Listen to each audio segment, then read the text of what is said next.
ఈ రాష్ట్రం రాజధాని లేకుండా విడిపోవటం వల్ల మనం ఎంత నష్టపోయామో మనం అందరం కూడా కళ్ళారా చూసాం. గతంలో రాష్ట్ర విభజన జరిగేటప్పుడు మరి స్పెషల్ స్టేటస్ 5 ఏళ్ళు సరిపోదు, 10 ఏళ్ళు కావాలి, 15 ఏళ్ళు కావాలని మాట్లాడిన వాళ్ళు ఈరోజు అధికారంలోకి వచ్చిన తర్వాత స్పెషల్ స్టేటస్ అంటే షాక్ కొట్టినట్టు ఎందుకు పారిపోతున్నారని నేను అడుగుతున్నాను. ఈరోజు స్పెషల్ స్టేటస్ అంటే ప్రత్యేక హోదా వస్తేనే పరిశ్రమలు వస్తాయి, ప్రత్యేక ప్యాకేజీలు వస్తే కమిషన్లు వస్తాయి.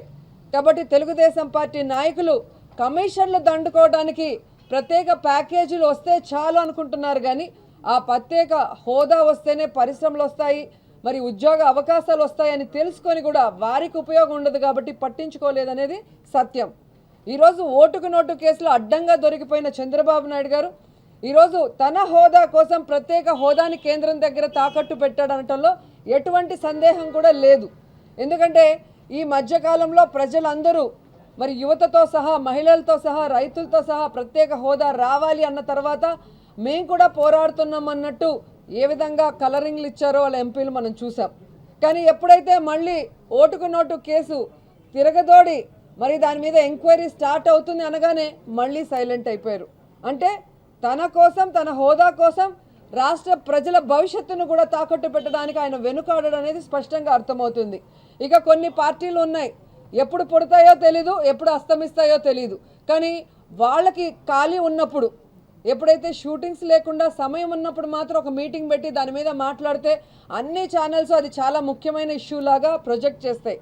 అదే సబ్జెక్టు 2.5 సంవత్సరాలుగా జగన్ గారు ఈ రాష్ట్ర భవిష్యత్తు కోసం, రాష్ట్రంలో ఉన్న విద్యార్థుల భవిష్యత్తు కోసం, మరి అందరి కోసం ఆయన పోరాడుతుంటే అది అసలు అవసరం లేని విషయంలాగా ఎవరు కూడా పట్టించుకోకపోవడం చాలా దురదృష్టకరం.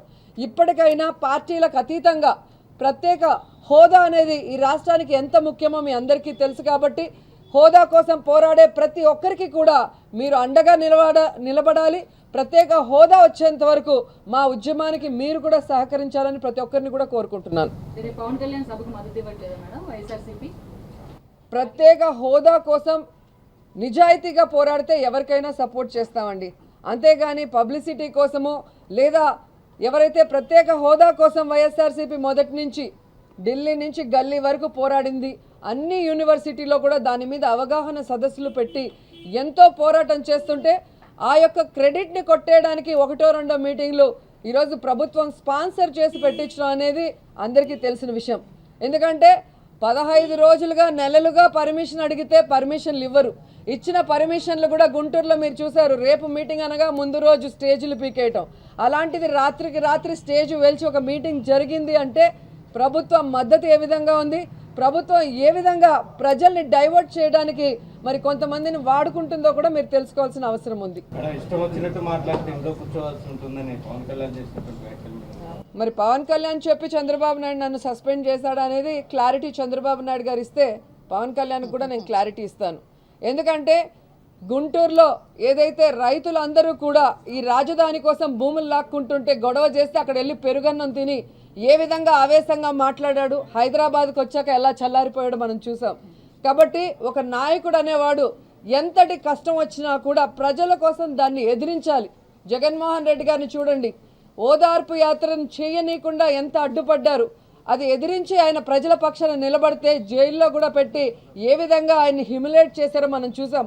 ఆయన ఈ రోజుటికి కూడా మడమ తిప్పకుండా ఇచ్చిన మాట కోసం పోరాడుతున్న జగన్మోహన్ రెడ్డి గారు లాంటి వాళ్ళని నాయకుడు అంటారు. అలా కాకుండా ప్యాకేజీల కోసం ఖాళీ సమయాల్లో పనిచేసే వాళ్ళని నాయకులని ఎవ్వరు కూడా అనరు.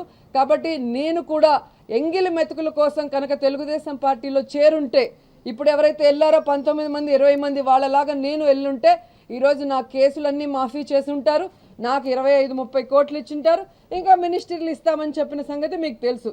కాబట్టి ఎవరు ప్యాకేజీల కోసం పనిచేస్తున్నారు, ఎవరు ప్రజా సమస్యల కోసం పోరాడుతున్నారో తెలుసుకోవాల్సిన అవసరం కూడా అందరికీ ఉంది. ఖచ్చితంగా ఉద్యమాన్ని ఉధృతంగా తీసుకెళ్తాం.